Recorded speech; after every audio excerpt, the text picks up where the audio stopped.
தோஷங்கள் நீக்கும் பிரதோஷம் சிவன் நஞ்சுண்டதால் வந்த நேரம்.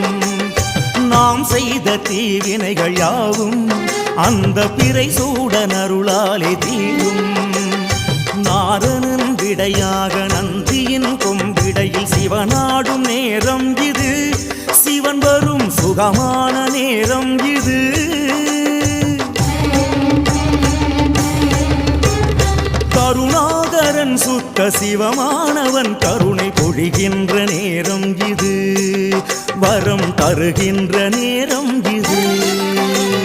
நந்தீஸ்வரா அய நந்தீஸ்வரா